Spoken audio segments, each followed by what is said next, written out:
നമുക്ക് ഈദിന് ഗസ്റ്റൊക്കെ വരുമ്പോൾ കൊടുക്കാൻ പറ്റുന്ന ഒരു അടിപൊളി ഡ്രിങ്കിൻ്റെ റെസിപ്പി കാണിച്ചിട്ടെ. അത് പെട്ടെന്ന് തന്നെ റെഡിയാക്കാൻ പറ്റുന്നതും കൂടി ആകുമ്പോൾ നല്ലതല്ലേ. അപ്പോൾ അതെങ്ങനെ ഉണ്ടാക്കുന്നതെങ്കിൽ നോക്കാം. അപ്പോൾ അതിന് വേണ്ടിയിട്ട് ഞാനിവിടെ 1/2 ലിറ്റർ പാലെടുത്തിട്ടുണ്ട് കേട്ടോ. അതിൽ നിന്ന് ഒരു 1/4 കപ്പോളം പാല് മാറ്റി വെച്ചിട്ട് അതിൽ 2 ടേബിൾ സ്പൂൺ നിറച്ച് തന്നെ കോൺഫ്ലവർ കലക്കിയിട്ട് ഈ ഒരു പാലിൽ മിക്സ് ചെയ്തിട്ട് നല്ലപോലെ തിളപ്പിച്ചിട്ട് എടുക്കാം. അപ്പോൾ അതേ നല്ലപോലെ വെന്ത് വരണം കേട്ടോ. അപ്പോൾ ഇതിങ്ങനെ കുറുകി വരും. ഇനി ഇത് നമുക്ക് ഫ്രീസറിൽ വെച്ചിട്ട് നല്ലപോലെ ഒന്ന് തണുപ്പിച്ചിട്ടെടുക്കാം. ഇനി ഒരു മിക്സിയുടെ ജാർ എടുക്കുക. അതിലോട്ട് നമ്മൾ ഈ തണുപ്പിച്ച് വെച്ച ഈ ഒരു പാലിൻ്റെ മിക്സ് ഒഴിച്ചു കൊടുക്കുക. ഇതിലോട്ട് ആവശ്യത്തിന് പഞ്ചസാരയും പിന്നെ ഒരു 1/2 കപ്പോളം പാൽപ്പൊടിയും കൂടി ചേർത്ത് കൊടുക്കുന്നുണ്ട്. ഇനി ഇതിലോട്ട് ഒരു 7-8 തുള്ളി പിസ്ത എസൻസ് ചേർത്ത് കൊടുക്കുക. അപ്പോൾ കൂടിപ്പോവരുത് കേട്ടോ. കൂടിപ്പോയാൽ ടേസ്റ്റ് കംപ്ലീറ്റ് മാറും. പിന്നെ ഇതിൽ കണ്ടൻസ് മിൽക്കിൻ്റെ ആവശ്യമൊന്നുമില്ല. എൻ്റെ കയ്യിൽ കുറച്ചുള്ളത് കൊണ്ട് ഞാനൊരു 2-3 ടേബിൾ സ്പൂണാണ് കണ്ടൻസ് മിൽക്കും കൂടി ചേർത്ത് കൊടുത്തിട്ടുണ്ട്. ഇനി എല്ലാം കൂടി നല്ലപോലെ ഒന്ന് ബ്ലെൻഡ് ചെയ്തെടുത്തിട്ട് വേറൊരു ജാറിലോട്ട് മാറ്റി കൊടുക്കാം.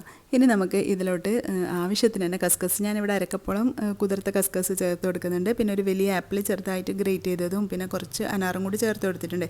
അനാറിൻ്റെ ആവശ്യമൊന്നുമില്ല കേട്ടോ. എൻ്റെ കയ്യിൽ കുറച്ചുള്ളത് കൊണ്ട് മാത്രം ഞാൻ ചേർത്ത് കൊടുത്തതേ ഉള്ളൂ. ഈ ഒരു ആപ്പിളും കസ്കസും മാത്രം മതി ഈ ഒരു ഡ്രിങ്കിന്.